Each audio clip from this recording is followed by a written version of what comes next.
Mystic Man.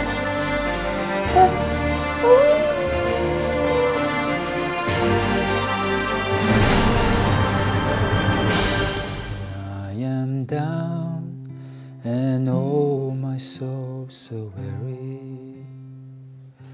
When trouble come and my heart burden be,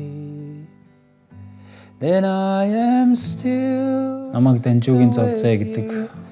Тэр бол сургамж үлгэр дуурайллаар дүүрэн нэгэн. Багада амар зожиг, амар дууга, эмч улдраа, айгүйх бие өвддөг. Энэ гэртээ баг байдгүй.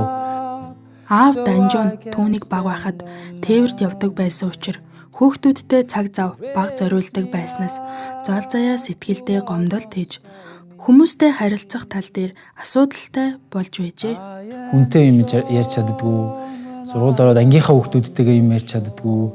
Ер нь танихгүй хүнтэй бол юм ярьдаггүй. Бүх хүнээс ичдэг, айж дөлдөг тийм хүүхд байсан. Ах нар ээлжлэл хөгжим тоглоод магтан дуулна. Тэгээ тэрэн дээр золоо ах ингээ гитар тоглохгүй тийм өдөр тийм 7 хоногт бол надад аяг хэцүү санагддаг гэж. Яг л золоохийн тоглож байгаа тэгээ дуулж байгаа нь илүү надад таалагддаг. Нэг шар гитар метар нэг олноо хаанаас чинь тэгээд аваа явах нь дархны атманууд нь дээрэмд чинь аяг дуутаж ирээд гитар ууга ингээд гитар аваад амар хэцүү.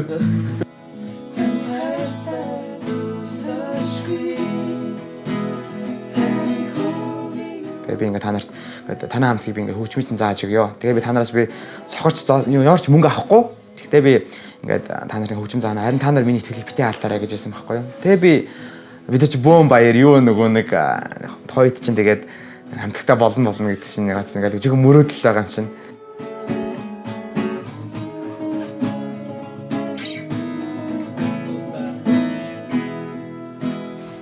Бараг амьдралдаа анхудаа харсан тэр өгөөмөр хүн байсан баха. Өөрөө бараг өмсөх тэр хуцаал нөгөөд бол гоё юм ингээд тайлаад өгчдөг. Тэгээ өөрт нь гэхдээ яг тэр хэмжээгээр буцаад явагддаг лээсэн л дээ. Гэхдээ би нэг зүйлийг аягүй анзаардаг гэсэн юу гэхээр золоох биднийг амар хайрладаг байсан. Зүгээр л амар хайрладаг ингээд биднийг сонсоод бидэртэй ингээд цаг өнгөрүүлээл бидний ингээд ар гэрт гарч байгаа илүү асуудлуудтай бүх зүйл дээр ингээд зөвлөгөөгөл туслаад дэмжээл. Тэгээд би зүгээр нэг зүйлийг өөрөөсөө асууж гисэн л дээ. Яг энэ хүн гэсэн яагаад юм байгаа юм бол? Тийм ээ. Хүмүүстэй харилцаж чаддгүй байсан золзаяа гэдэг хүн яаж өөрчлөгдвөө? Тэгээ Есүс Христийн тухай ингээд мэдээд багаар Есүс Христийг таньж мэдээд миний амьдрал бол 180 градус бол өөрчлөгдсөн. Дахиж би Есүс итгэснээс хойш бол юм өвдөөгүй, эмдэг твтээгүй. Есүс Христ намайг урд нь ямар дууга зожиг байсан хөлтлөө одоо ингээд яг эсрэгээр нь намайг аюух олон найс нөхөдтэй болгосон.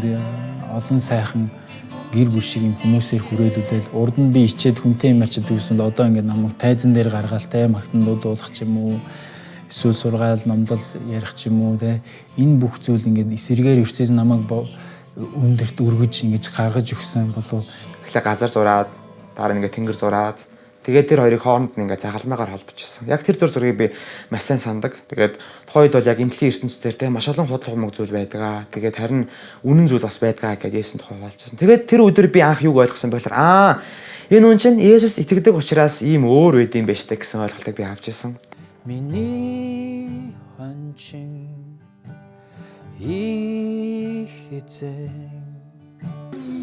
энэ хавцууц өмсүүлээл өстө бодож юм штэ.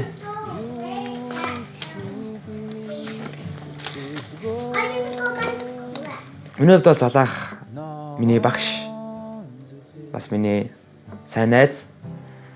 Тэгээд яагаад ч надад бас аав шиг нь санагддаг. Зин итгэснээсээ хойш бусдад гомдсон байсан, ялангуяа аавдаа гомдсон байсан. Тэр гомдлыг хүртэл хийцэн тайлж өгсөн. Яагаад тэгэхээр Есүс Христийг аав, ертөнцийн эзэн аав гэдэг талаас нь би анх хүлээж аваад сонсоод надад үн маш их нөлөөсөн.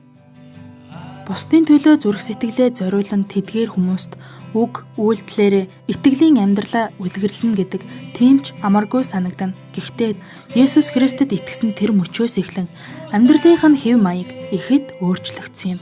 Тэр ганцаардмал нэгэн байсан бол өнөөдөр олон хүн түүнийг хамгийн ихээр хүндэлдэг хүн нь гих болжээ. Эзэн бурханд боломжгүй зүйл гэж нэг ч үгүй. Зол заяа таны гэр бүлийн дээр эзэн бурханы нэгүүлсэл дүүрэн байх болтугай.